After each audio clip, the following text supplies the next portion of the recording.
Hi guys, welcome back to my channel. My name is Reika Yanique for those who are new, and in today's video I am going to be getting my Betty Crocker on. Darling, you send me. I know. Today I'm making from scratch one of my childhood favorites, Jamaican Easter Bun. Bun season is in full effect. Growing up Jamaican, you already know it's not Easter if you don't have at least one Easter bun in your house. Otherwise, you're a bootleg Jamaican, and don't come at me. I don't make the rules, I only enforce them.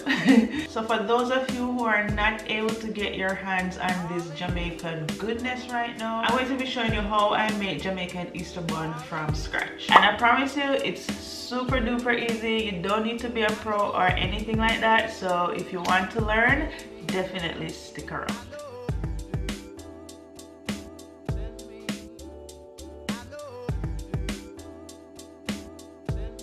Alright guys, so first thing, in a medium bowl you're going to whisk together your brown sugar, granulated sugar. Going to add your honey, and just look at all that honey guys. I love honey, I don't know about you. You're going to add your molasses,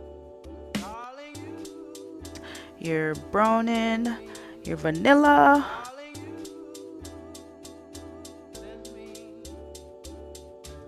melted butter,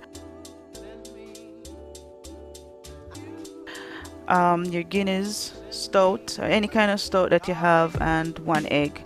And you're going to whisk all of that together until everything is thoroughly combined.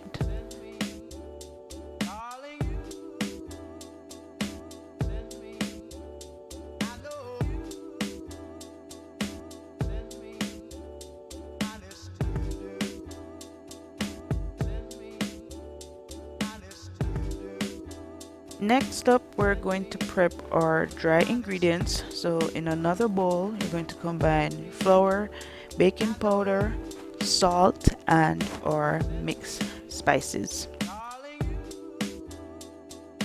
Your mixed spice can be a combination of cinnamon, nutmeg, allspice.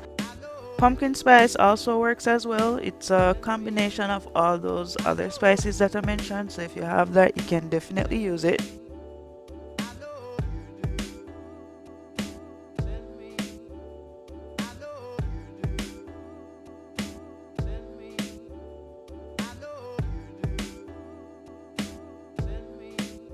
So once you have it spiced to your liking, you can just lightly mix that together just to make sure everything is evenly distributed. You don't want to have, a pocket of nutmeg or a pocket of cinnamon anywhere in your bun.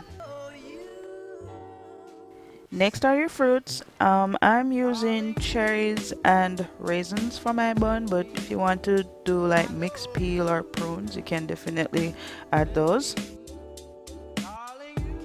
So now we're going to combine our wet and our dry ingredients, and I recommend doing a little at a time. It's just a little bit easier to mix that way, but you want to do that and fold everything in until all your ingredients are thoroughly combined.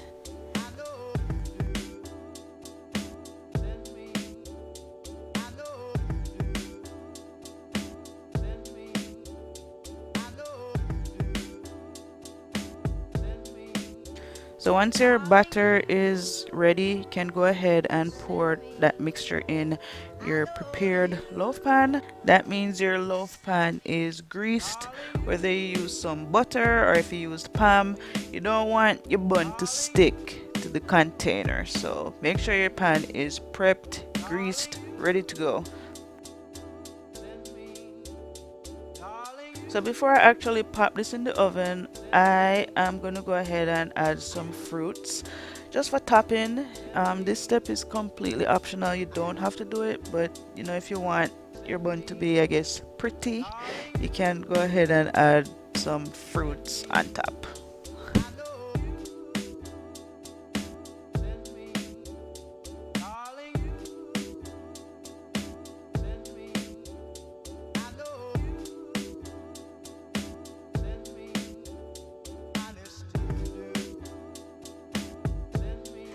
Alright, so the batter is just about ready, so I'm gonna pop this in the oven for about 60 to 65 minutes.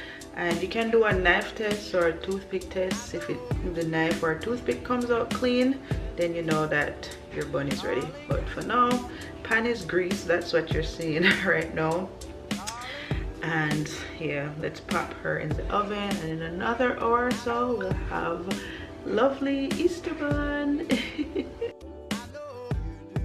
So basically this is what the bun is looking like fresh out the oven, and we're not done yet because next up is the glaze. We're going to glaze her. So we're gonna let the bun cool for a little while before we remove it from the loaf pan, and once it's pretty much cool we can go ahead and start glazing. So for your glaze, you're going to mix 2 tablespoons water with 2 tablespoons of honey. You're going to mix that over an open flame in like a little pot until it comes to a boil. Once it starts to boil, you can remove it from the flame, and that's your glaze. Just go ahead and slather that all over the bun. You can put it on the top, on the sides, all over. Just slather that all over. I'm using a pastry brush. If you have one, you can definitely use that, or I guess improvise, but you don't want to get that on there. That's what's going to get the bun looking all glossy and pretty and photo ready. She ready. So yeah, that's basically how you make Jamaican Easter bun in a nutshell. Easy peasy, right? I really couldn't wait to dive into this bun right here, so I broke me off 2 pieces and I waxed that down with some cheese. If you guys decide to try this recipe out, please tag me online. I would love to see how it turns out. Thank you guys so much for watching this video, and until next time, bye.